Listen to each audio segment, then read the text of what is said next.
नमस्कार किसान भाइयों, आज के इस वीडियो के अंदर आप सभी का स्वागत है। किसान भाइयों, आप फ्लावरिंग स्टेज में अलग अलग प्रकार के टॉनिक डालते हो। कुछ में प्रोटीन होता है, कुछ में एमिनो एसिड होता है। अलग अलग प्रकार के न्यूट्रिएंट भी डालते हो। बोरॉन हो गया, फेरस हो गया, फास्फोरस हो गया, जिंक हो गया। तो उससे भी अलग अलग प्रकार के फायदे होते हैं। आप अलग अलग प्रकार के पीजीआर भी डालते हो, प्लांट ग्रोथ रेगुलेटर, जिसमें से एक आपका जिब्रेलिक एसिड भी आता है।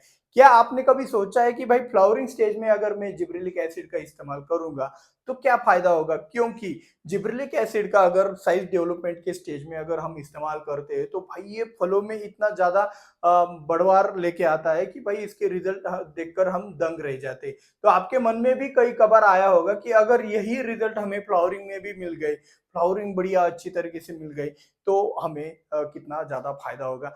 लेकिन उसके कुछ दुष्परिणाम भी है। अगर जिब्रेलिक एसिड का अगर आप फ्लावरिंग स्टेज में इस्तेमाल करते हो तो उसके कुछ दुष्परिणाम है। तो वो दुष्परिणामों को जाने बिना अगर आप उसका इस्तेमाल करोगे भाई आपका नुकसान होगा। तो भाई जरूरत है जिब्रेलिक एसिड को अच्छे से समझना कि भाई उसका फ्लावरिंग स्टेज में इस्तेमाल करने के बाद क्या क्या इम्पैक्ट हो सकता है, किन कंडीशन में हम उसका इस्तेमाल करेंगे और किन कंडीशन में नहीं। लेकिन वो जानने से पहले जरूरत है आपके सब्सक्राइब बटन दबाने की, तो सब्सक्राइब का बटन जरूर दबा देना। और चलिए शुरुआत करते हैं जिब्रेलिक एसिड का फ्लावरिंग स्टेज में इस्तेमाल। सबसे पहले एक सिंपल वाली चीज बता देता हूं कि भाई जिब्रेलिक एसिड के दो प्रकार आते हैं। आपको कंफ्यूजन ना हो इसलिए मैं पहले से कुछ बातें क्लियर कर देना चाहता हूं। यहाँ पे GA3 और GA4 आता है मार्केट में। तो मार्केट में सुमिटोमो कंपनी का जो आता है आपका प्रोजिप के नाम से, तो प्रोजिब इजी, प्रोजिब हो गया, तो वो अलग अलग नाम से आता है। वो होता है आपका GA4। ठीक है। और जो मार्केट में ये कंपनी का छोड़कर आपका प्रोजेक्ट को छोड़कर मार्केट में जितने भी आ रहे हैं वो होते हैं GA3। ऐसा 60 तक है भाई। GA1, GA2, GA3, GA4, GA5, GA7, ऐसा 60 तक है। तो बहुत सारे अभी नए नए ढूंढ भी रहे, लेकिन खेती में इस्तेमाल करने के लिए GA3 और GA4 सफिशिएंट माना जाता है। लेकिन इन दोनों में से एक चीज बता देता हूँ।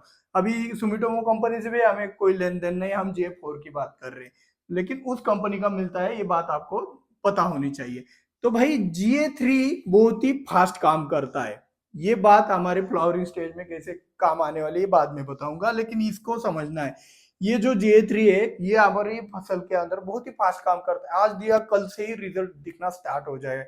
लेकिन ये जो GA4 है ना, ये हमारी फसलों में बहुत ही स्लोली काम करता है। यानी कि कछुए की तरह, ये हो गया खरगोश और ये हो गया कछुआ। और हर बार की तरह कछुआ ही अच्छा होता है ऐसा भी कुछ नहीं। कई बार आप देखो ना, फ्रूट डेवलपमेंट के स्टेज में आपको जरूरत होती है कम समय में ज्यादा साइज डेवलपमेंट की, तब ये GA3 जीतता है। तो सही समय पे सही जगह पे आपको सही जिब्रेलिक एसिड का इस्तेमाल करना आना चाहिए। तो ये तो आपने सीख लिया कि भाई एक स्लो में काम करता है GA4 और GA3 आपका फास्ट में काम करता है, ये समझ लिया। अभी एक कहावत बता रहा हूं मैं आपको, उस कहावत को याद रख लेना। क्या? दूध का दूध और पानी का पानी। दूध का दूध यानी कि पानी, दूध का दूध और पानी का पानी यानी कि क्या है? जो अच्छी चीज है उसको दिखाना और जो फेक चीज है उसको बाहर ढकेलना। तो इस कहावत का अर्थ यहाँ पे भी लागू हो जाता है फ्लावरिंग स्टेज में अगर आप इस्तेमाल करते हो तो। कैसे? भाई देखो, आप देखते होंगे कि जब आपके पौधों के ऊपर फलों का सेटिंग होता है तो फलों का साइज एक सामान्य रहता है। कुछ फल बहुत हद से ज्यादा बढ़ते हैं, उसका साइज आकार होता है या फिर उसकी शाइनिंग होती है, वो बहुत ही तगड़ी वाली होती है। लेकिन कुछ फल ऐसे कमजोर कमजोर छोटे छोटे दिखाई देते हैं, जैसे कि उनके अंदर कुछ कमजोरियां हो। तो वो जो जैसे आपको फलों में दिखता है वैसे फूलों के अंदर भी होता है। फूलों में भी कुछ कमजोर फूल रहते हैं, तभी तो वो कमजोर फल बनते हैं भाई। तो ये जो कमजोर फूल, ये लिख देता हूं मैं आपको समझने के लिए। ये कमजोर फूल और आपके सशक्त फूल, सशक्त यानी कि जिसमें जिसके अंदर बहुत सारी ताकत है। ठीक है। तो ये सशक्त जो फूल है ना भाई, एकदम स्ट्रांग वाले, ये हो गया आपका दूध और ये हो गया आपका पानी। दूध का दूध, पानी का पानी। अब कैसे होगा बता देता हूँ।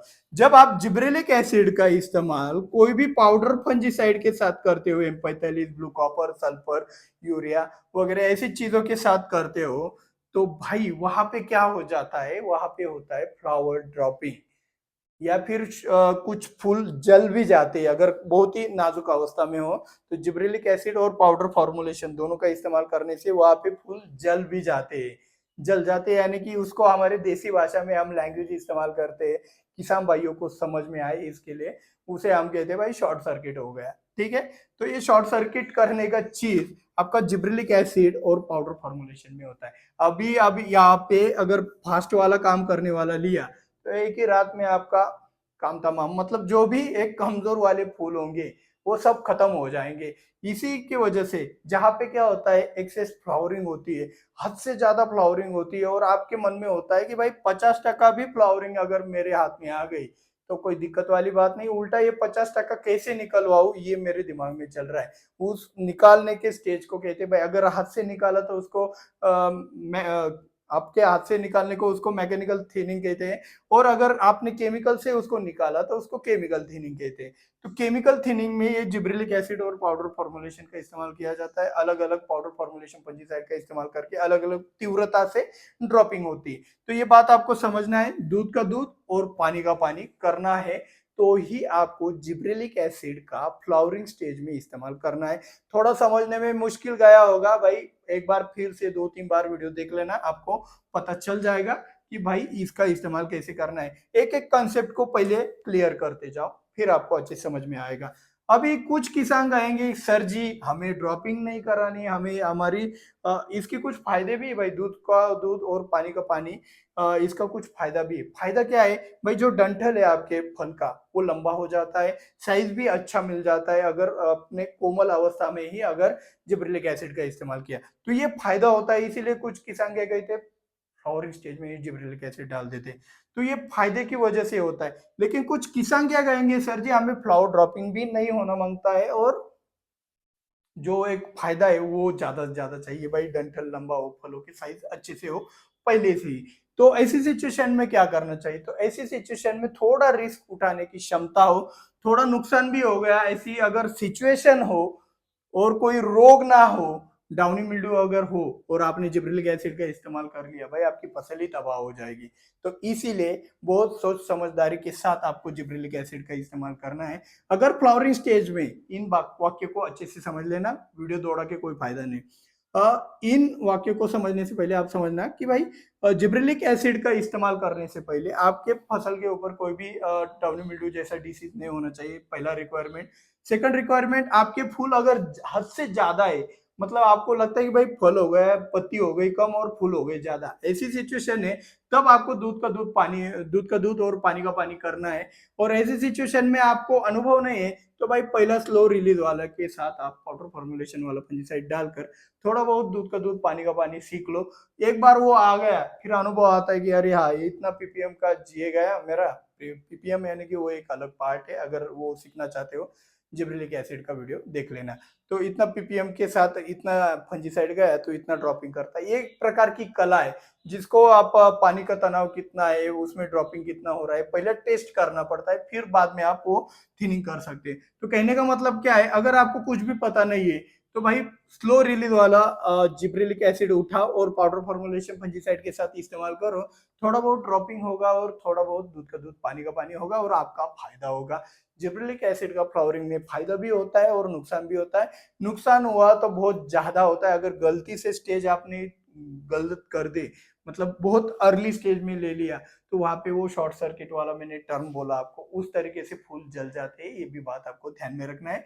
जिब्रेलिक एसिड का फ्लावरिंग में फायदा भी बहुत ज्यादा होता है, नुकसान भी बहुत ज्यादा है। हम 15 साल से अंगूर में इस्तेमाल करते हैं, अंगूर में सबसे ज्यादा इस्तेमाल होता है जिब्रेलिक एसिड का, बहुत सारी चीजें उससे की जाती है, जैसे केमिकल थिनिंग हो गया, वेजिटेटिव ग्रोथ में इलोंगेशन हो गया, या फिर पत्ती के साइज बढ़ाने के लिए हो गया, या फिर फलों का साइज बढ़ाने के लिए हो गया, या फिर आपका फ्लावरिंग स्टेज में केमिकल थिनिंग हो गया, या फिर मैच्योरिटी स्टेज में उसके अंदर क्रंचीनेस बढ़ाना हो गया। तो इस तरीके से हमने बहुत सारा सीख लिया है कि भाई जिब्रेलिक एसिड का कैसे इस्तेमाल करना है, कितनी मात्रा में क्या इस्तेमाल करने से क्या फायदा आता है। तो उसमें से कुछ अंश देने की कोशिश की हमने जिब्रेलिक एसिड का फ्लावरिंग में इस्तेमाल करने से क्या फायदा होगा और क्या नुकसान होगा। अगर आप चाहते हो कि भाई इससे भी कुछ ज्यादा है तो हमें मिल सके, तो आपको सिर्फ सपोर्ट करना है। 2.5 लाख सब्सक्राइबर है तो उसमें से सिर्फ आपको 2000 लाइक का टारगेट है, एक दिन में कंप्लीट करा देना, और वो कंप्लीट कराने के लिए आपको ज्यादा से ज्यादा शेयर करनी। अगर ये लाइक बनते, आपका ये प्यार बरसता है, तो बेझिझक हम वो वाली जानकारी भी आपके सामने लाते रहेंगे। मिलते हैं अगले वीडियो में। जय जवान जय किसान।